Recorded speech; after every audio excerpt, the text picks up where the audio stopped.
सफारती आदाब भी कुछ होते हैं, कुछ सीख लेता है बंदा। मैं नरेंद्र मोदी साहब की स्टेटमेंट से बिल्कुल एग्री करता हूं। उन्होंने कहा है कि by 2047 we will be the developed country. और बिल्कुल इस वक्त अमेरिका भी उनकी पहुंच आट रहा है, रशिया भी उनके पहुंच आट रहा है, और दुनिया के हर मुल्क के अंदर Indian diaspora is very instrumental. सबसे बड़ा फर्क, कोई हल नहीं है पाकिस्तान की ये माइशत को और मुल्क को सुधारने का। वर्ल्ड बैंक और IMF अब कह रही हैं कि पाकिस्तान इंतशार की तरफ जा रहा है, सिविल अनरेस्ट की तरफ जा रहा है, श्रीलंका वाले सिचुएशन की तरफ जा रहा है, क्योंकि इनके पास अब कोई हल नहीं है इसका। पाकिस्तानी बाहर जाते हैं तो मजदूरी करने जाते हैं, अनस्किल्ड होते हैं, बॉर्डर इलीगल क्रॉस करके जाते हैं पाकिस्तानी। भारतीय सिटीजन जाता है, 7 डिग्री मास्टर्स लेके जाता है कंप्यूटर साइंस में, वो वीजे लेकर जाते हैं, वो वहां जाके एक पाकिस्तान, वो अपना भारतीय डायस्पोरा बनाते हैं। और जितनी उनकी आबादी है या उनकी इंस्टीट्यूशन या जितनी रिसर्च है फार्मास्यूटिकल में, IT में, आप देखेंगे कि आने वाले दिन में हर मुल्क के अंदर डायस्पोरा उनका होगा और इंस्ट्रूमेंटल होगा। और आपको अगर आप उनके साथ अपने रिलेशनशिप बेहतर नहीं करते तो नुकसान आपका। सच पूछें, दिल खून के आंसू रो रहे हैं।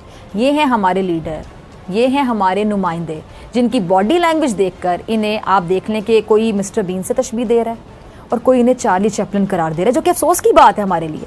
आलमी सतह पर जगहसाई हो रही है। इंडियन मीडिया जो कि तनकीद का मौका नहीं जाने देता, पाकिस्तान पे तनकीद जब भी करनी होती है वो आगे होते हैं। वो हमारे वजीर आजम की वीडियो शेयर कर रहे हैं। प्यूटन से मुलाकात के दौरान वजीर आजम शहबाज शरीफ साहब से हेडफोन नहीं लगाया जा रहा था, इसके लिए भी उनको मदद लेनी पड़ रही थी। हद है, मतलब क्यों हाथ पांव फूल जाते हैं।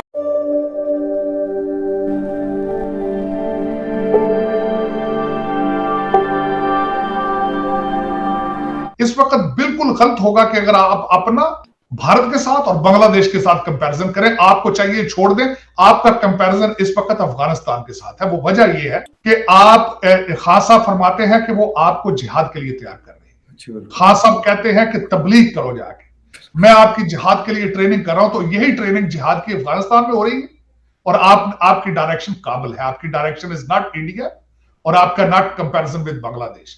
वो दोनों मुल्कों ने बहुत तरक्की की है। भारत ने एक 10 साल में 11वीं पोजीशन से 5वें पर आगे हैं। अच्छा सर, एक चीज इसके अलावा अगर हम SCO की तरफ चले जाएं तो एक बहुत बड़ा फोरम है।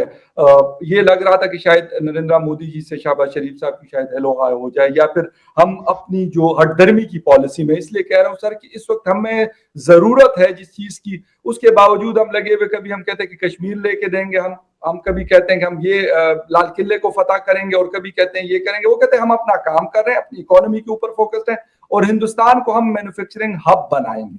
सर शी जिनपिंग से हाथ नहीं मिलाते और चुप करके अपने काम पे फोकस्ड हैं। हम कुछ लर्न क्यों नहीं करते? 75 ईयर्स उनको भी हो गए, 75 हमें। देखिए, लर्न इन्होंने क्या करना है, मैं छोटी सी मिसाल देना चाहता हूं कि चाइना और भारत का आपस में कई जंगें हो चुकी हैं। उनकी कितनी टेंस सिचुएशन पिछले अरसे में रही है, लेकिन ट्रेड आपके ट्रेड के हालात ये हैं कि आपका सैलाब की वजह से आपकी सारी फसलें तबाह हो चुकी हैं, आपकी सारी वेजिटेबल तबाह हो चुकी हैं, लेकिन आप बॉर्डर से वहां से आलू और टमाटर और दूसरी चीजें मंगाने के लिए बॉर्डर से तैयार नहीं है, क्योंकि आप सियासी तौर पर मैच्योर ही नहीं है, आप अपने मुल्क के साथ मुखलस ही नहीं है। आपका प्लान क्या है, जरा गौर से मैं बताता हूँ। मैं पाकिस्तान की एक खबर सारा दिन मैं रिसर्च करता हूँ, मुझे शौक है पॉलिटिकल साइंस का। आपकी रूलिंग एलीट ने सलूशन ये दिया है कि हम भारत से सब्जियां दुबई ले जाएंगे, दुबई से वापस पाकिस्तान लेकर आएंगे। देखिए, ये प्लान है।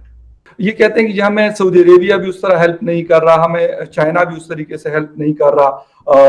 इंडिया से हम कहते हैं कि जिस तरह आपने बताया कि पहले दुबई सब्जियां जाएंगी और फिर वहां से दुबई से होके शायद वो उसके ऊपर कोई और चीज हो जाएगी, कोई और केमिकल चढ़क के वो फिर हमारे पास आएंगी।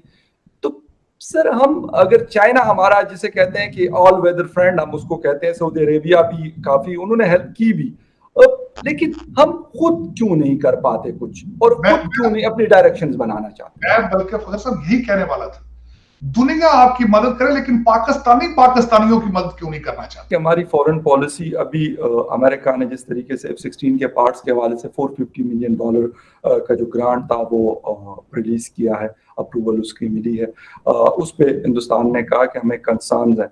तो मतलब लगता तो ऐसे कि इंडिया सर इन्फ्लुएंस कर सकता है अमेरिका को, क्योंकि आपने जिस तरीके से बताया और हम देख भी रहे हैं कि पूरी दुनिया इस वक्त ऐसे लगी हुई है हिंदुस्तान के पीछे कि हर कोई चाहता है कि ये मार्केट मेरे पास हो, वो वेपन्स की हो या फिर दूसरी चीजों के लिए हो।